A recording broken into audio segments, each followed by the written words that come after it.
Vous êtes-vous déjà senti mal à l'aise et anxieux d'être seul avec vous-même? Ne pouvez-vous pas éviter de saisir votre téléphone, d'allumer la télévision ou de mettre de la musique pour vous distraire? Le stoïcisme apparaît comme un pilier de la sagesse en période d'incertitude et de bruit mental excessif. Dans la vidéo d'aujourd'hui, je vais vous montrer 13 enseignements précieux, soigneusement sélectionnés, pour vous aider à cultiver une relation plus profonde et plus authentique avec vous-même. Si c'est votre première fois ici, je vous demande de me soutenir en vous abonnant et en aimant la vidéo. N'oubliez pas d'activer la cloche de notification pour continuer à recevoir plus de contenu comme celui-ci. Ces mots sont destinés à réconforter l'âme, à rappeler que la distraction est éphémère et que la force est en vous, attendant d'être activée. Que vous ressentiez la pression de la vie moderne ou la solitude, ces enseignements sont là pour vous offrir soutien, motivation et espoir. Mais avant de commencer, j'ai un défi à vous lancer. Restez jusqu'à la fin et ne manquez aucune de ces leçons, car l'une d'elles pourrait être la clé pour changer votre destin à jamais. Commençons. 1. Cultivez une amitié avec vous-même. Je me souviens d'une période difficile de ma vie où tout semblait être contre moi et où j'avais l'impression de n'avoir personne vers qui me tourner. J'étais seul face à mes insécurités et mes doutes. C'est à ce moment-là que j'ai découvert le pouvoir de cultiver une amitié avec moi-même. Au lieu de chercher du réconfort auprès des autres, j'ai décidé de tourner mon attention vers l'intérieur. J'ai commencé à prendre le temps, chaque jour, de réfléchir et de me taire. Dans ces moments de calme, j'ai commencé à mieux me connaître, à comprendre mes peurs, mes désirs et mes forces. Ce fut un processus lent et parfois douloureux, mais révélateur. Tout comme une amitié avec une autre personne, l'amitié avec moi-même exigeait de la patience, de la compréhension et de l'acceptation. À cette époque, je lisais beaucoup sur le stoïcisme et je suis tombé sur une citation d'Épictète. Le sage veut toujours être avec lui-même. Ces mots sont devenus mon mantra, me rappelant que la paix et le contentement ne viennent pas de sources extérieures, mais d'une profonde compréhension de soi-même. Il y avait des jours où la solitude me paraissait écrasante, mais je l'ai acceptée. J'ai pratiqué des exercices de gratitude, en écrivant les choses pour lesquelles j'étais reconnaissant. Cela a amélioré ma vision de la vie et m'a aidé à apprécier mes qualités et mes réalisations. Ma confiance en moi a grandi, mes décisions sont devenues plus claires et j'ai commencé à ressentir une paix intérieure. La force et la résilience que j'ai développées m'ont permis de relever les défis avec un esprit et un cœur plus forts. Aujourd'hui, je peux affirmer avec certitude que la meilleure relation que vous puissiez cultiver est celle avec vous-même. 2. L'importance de la solitude. Je n'ai pas toujours compris l'importance de la solitude. Pendant longtemps, j'ai eu peur d'être seul et j'ai évité ces moments d'isolement. Cependant, au cours d'une phase difficile de ma vie, j'ai appris la vraie valeur de la solitude. Je me souviens d'une nuit où, malgré le fait d'être entouré de monde, je me suis senti incroyablement seul. J'ai décidé de faire une promenade nocturne, seul avec mes pensées. La ville était calme et pendant que je marchais, je réfléchissais à ma vie et à mes expériences. Dans ce calme, j'ai trouvé une clarté que je n'avais jamais connue auparavant. Le stoïcisme m'a appris que la solitude n'est pas quelque chose à craindre, mais à accepter. Étant seul, j'ai pu entendre ma voix intérieure sans distraction. Marc Aurèle a dit « Nulle part, l'homme ne peut trouver une retraite aussi paisible et tranquille que dans l'intimité de son âme. » Ces mots m'ont rappelé que la paix intérieure se trouve en se donnant le temps et l'espace pour la rechercher. J'ai fait de la solitude une pratique régulière. Chaque jour, il consacrait du temps à être seul, à méditer, à lire ou à réfléchir.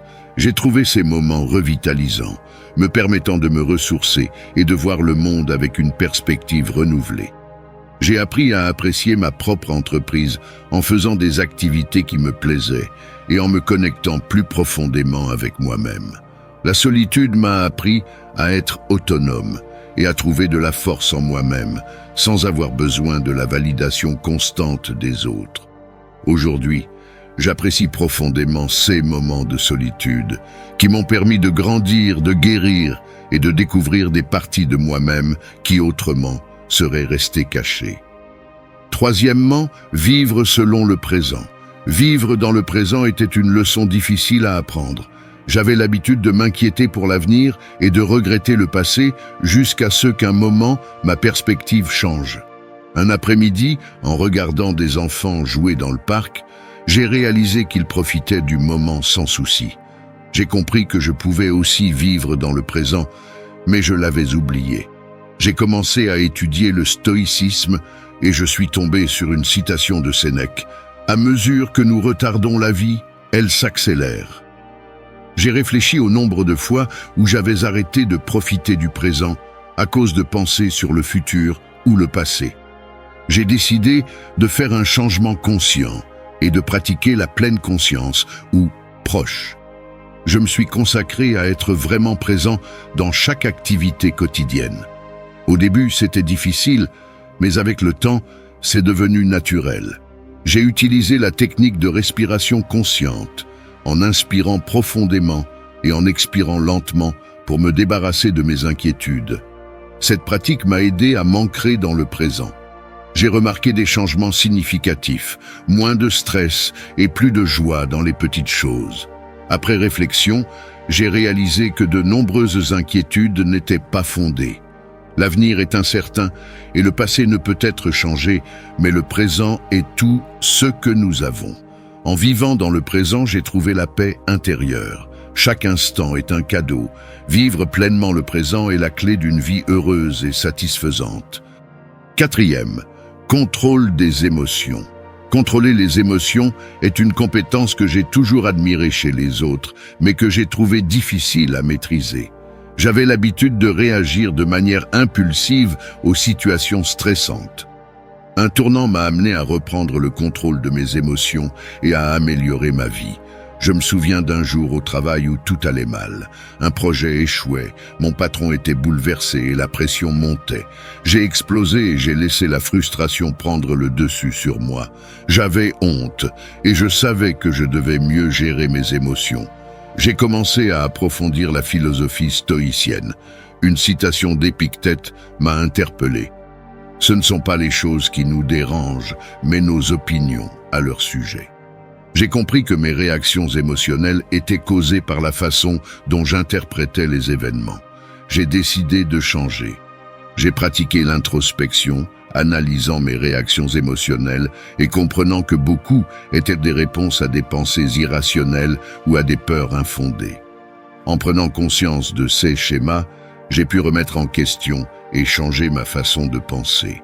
De plus, j'ai intégré la méditation quotidienne.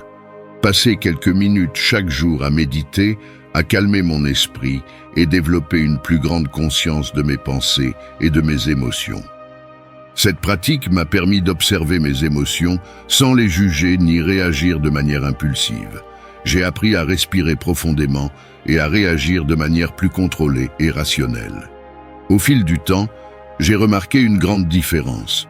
Mes relations personnelles se sont améliorées et au travail, j'ai gagné le respect de mes collègues pour rester calme sous pression. Contrôler ses émotions demande de la pratique et de la patience, mais c'est possible. J'ai appris que contrôler mes émotions ne signifie pas les réprimer, mais les comprendre et les gérer sainement. Si vous sentez que vos émotions sont hors de contrôle, rappelez-vous que vous pouvez changer cela. Grâce à l'introspection, à la méditation et à une pratique constante, vous pouvez développer la capacité de rester calme et clair dans n'importe quelle situation. 5. Pratiquer la résilience émotionnelle. Pratiquer la résilience émotionnelle est une compétence que j'ai acquise pendant les moments les plus difficiles de ma vie. Il y a eu une période où j'avais l'impression que tout était contre moi. J'ai perdu mon travail, une relation importante a pris fin, et j'avais l'impression que mon monde s'effondrait. Un soir, après une dure journée, j'ai décidé de lire un livre sur le stoïcisme. Une citation de Marc Aurèle m'a profondément marqué. Le bonheur de votre vie dépend de la qualité de vos pensées. Ces mots m'ont fait réfléchir sur la façon dont j'ai laissé mes pensées négatives dominer ma vie. J'ai décidé de prendre le contrôle et de commencer à pratiquer la résilience émotionnelle. Changer mon état d'esprit a été l'une des premières étapes. Au lieu de considérer les défis comme des obstacles insurmontables, je les voyais comme des opportunités de croissance. J'ai mis en place une routine quotidienne avec de la méditation et un journal de gratitude. Cela m'a aidé à commencer la journée avec une attitude positive. J'ai également inclus l'exercice physique, découvrant que rester actif était bénéfique pour ma santé émotionnelle. Dans les moments difficiles, j'utilisais la visualisation négative, imaginant les pires scénarios possibles, ceux qui me préparaient mentalement et me faisaient voir que de nombreuses inquiétudes étaient exagérées. Accepter ce que je ne pouvais pas changer et me concentrer sur ce que je pouvais contrôler m'a libéré émotionnellement. Au fil du temps, ma capacité à gérer le stress s'est considérablement améliorée. Aujourd'hui, je me sens plus fort et capable d'affronter n'importe quel obstacle. Si vous vous sentez vaincu par les circonstances, n'oubliez pas que vous pouvez changer de point de vue et développer une résilience émotionnelle. Sixième, la compassion envers les autres. La compassion envers les autres est une qualité que j'ai toujours appréciée, mais que je n'ai pas toujours pratiquée de manière cohérente. Il fut un temps dans ma vie où j'étais tellement absorbé par mes propres problèmes que je ne prêtais pas attention aux difficultés de ceux qui m'entouraient. Je me souviens d'une époque où un ami proche était confronté à des problèmes personnels et, bien qu'il m'en ait parlé, je ne lui ai pas accordé l'attention qu'il méritait. Un jour, il m'a traité de désespéré et j'ai réalisé à quel point il avait besoin de mon soutien. J'ai ressenti une profonde honte et j'ai décidé de changer d'approche. J'ai commencé à étudier la compassion et comment l'intégrer dans ma vie quotidienne. Une citation d'Épictète disait « N'oubliez pas que d'autres sont également confrontés à leur propre lutte ». Ces mots m'ont rappelé que nous portons tous des fardeaux invisibles. J'ai commencé à pratiquer activement la compassion, en accomplissant quotidiennement des actes de gentillesse, comme écouter attentivement ou offrir de l'aide sans rien attendre en retour. J'ai également pratiqué l'empathie, en essayant de comprendre les points de vue et les sentiments des autres. J'ai appris à être plus patient et compréhensif. La compassion m'a également appris à être plus gentil avec moi-même, à me pardonner mes erreurs et à me traiter avec douceur. Cette compassion envers moi-même était essentielle à mon bien-être émotionnel et m'a permis d'être une source de soutien plus authentique. Sixième, la compassion envers les autres. La compassion envers les autres est une qualité que j'ai toujours appréciée, mais que je n'ai pas toujours pratiquée de manière cohérente. Il fut un temps dans ma vie où j'étais tellement absorbé par mes propres problèmes que je ne prêtais pas attention aux difficultés de ceux qui m'entouraient.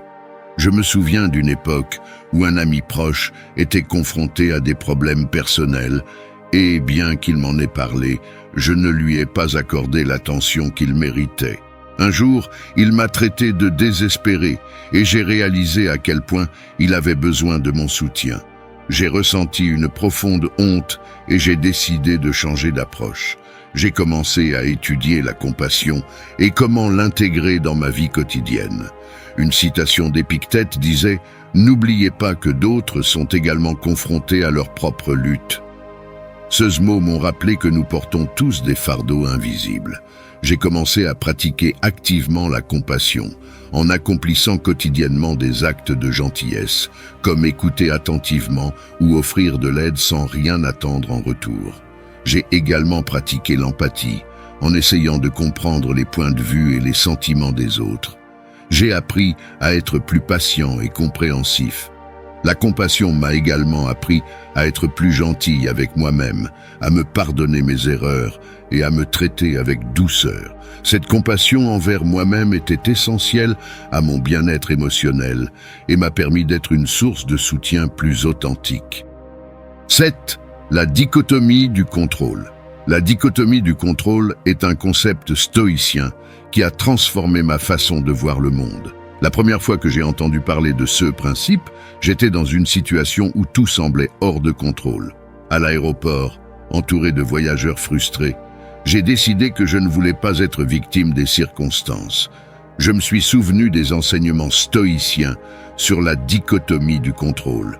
Il y a des choses que nous pouvons contrôler et d'autres que nous ne pouvons pas contrôler. Épictète l'a expliqué clairement. Certaines choses sont sous notre contrôle et d'autres non. Ces mots m'ont donné une nouvelle perspective sur la façon de relever les défis. Au lieu de laisser la frustration prendre le dessus sur moi, j'ai décidé de me concentrer sur ce que je pouvais contrôler. J'ai porté mon attention sur la façon dont j'ai réagi à la situation. J'ai pris un livre et me suis plongé dans la lecture, transformant une expérience négative en une opportunité d'apprendre et de grandir. Ce petit changement de perspective m'a permis de me sentir plus calme et plus en contrôle. Depuis, j'ai appliqué la dichotomie du contrôle dans différents aspects de ma vie. J'ai fait une liste mentale des choses qui étaient sous mon contrôle et de celles qui ne l'étaient pas. J'ai réalisé que m'inquiéter de ce que je ne pouvais pas changer ne faisait que me causer un stress inutile. Diriger mon énergie vers ce que je pouvais influencer m'a procuré un sentiment de puissance et de sérénité. Cela a amélioré ma productivité au travail et la qualité de mes relations personnelles. En me concentrant sur ce que je pouvais contrôler, j'ai pu construire des relations plus saines et plus harmonieuses. La dichotomie du contrôle m'a également aidé à gérer le stress et l'anxiété, me rappelant que je peux toujours contrôler ma réponse aux situations. Cette pratique m'a permis de relever des défis avec un esprit plus clair et un cœur plus calme. 8. Le pouvoir de la gratitude. Le pouvoir de la gratitude est l'une des leçons les plus précieuses que j'ai apprises dans ma vie. Il fut un temps où je me concentrais sur ce qui me manquait, au lieu d'apprécier ce que j'avais. Cet état d'esprit négatif a affecté mon bien-être et mon bonheur. Un jour, en lisant les méditations de Marc Aurèle, je suis tombé sur une phrase qui a changé ma perspective. Prenez garde à ne pas être ingrat pour ce que vous avez en cherchant ce qui vous manque. Ces mots m'ont fait réfléchir à tout ce que je tenais pour acquis dans ma vie. J'ai décidé de faire un changement. J'ai commencé un journal de gratitude dans lequel, chaque soir, j'écrivais 3 choses pour lesquelles j'étais reconnaissant. Au début, c'était des choses simples, une conversation avec un ami, une journée ensoleillée, un délicieux repas. Cependant, j'ai vite réalisé qu'il y avait bien plus de raisons d'être reconnaissant que ce que j'avais imaginé. Cette pratique quotidienne a transformé ma perspective. J'ai commencé à remarquer les petites bénédictions de chaque jour et à me sentir plus content et satisfait. La gratitude a non seulement amélioré mon humeur, mais elle m'a également aidé à construire des relations plus solides et plus significatives. En exprimant ma gratitude aux autres, j'ai vu nos liens s'approfondir. Au lieu de me concentrer sur ceux qui n'allaient pas, j'ai commencé à chercher le positif dans chaque situation. Cela ne signifiait pas ignorer les problèmes, mais reconnaître les opportunités d'apprentissage et de croissance que chaque difficulté apportait. Aujourd'hui, la gratitude fait partie intégrante de ma vie. Cela m'a appris à apprécier le présent et à trouver de la joie dans les choses les plus simples. Si jamais vous vous sentez coincé dans la négativité, je vous encourage à essayer la gratitude. Cela peut sembler un petit changement, mais son impact sur votre vie sera énorme. En pratiquant la gratitude, vous découvrirez une nouvelle source de bonheur et de bien-être qui transformera votre perspective et votre vie. 9. L'importance du silence. L'importance du silence est quelque chose que je n'ai pas toujours apprécié. Dans une société de bruit constant, j'ai rempli chaque instant de distraction. Ce n'est que lors d'une période de surcharge sensorielle que j'ai réalisé à quel point j'avais besoin de silence. Je me souviens d'un après-midi mouvementé où je me sentais épuisé mentalement et émotionnellement. J'ai décidé de me promener dans le parc sans écouteurs, juste avec le son naturel de l'environnement.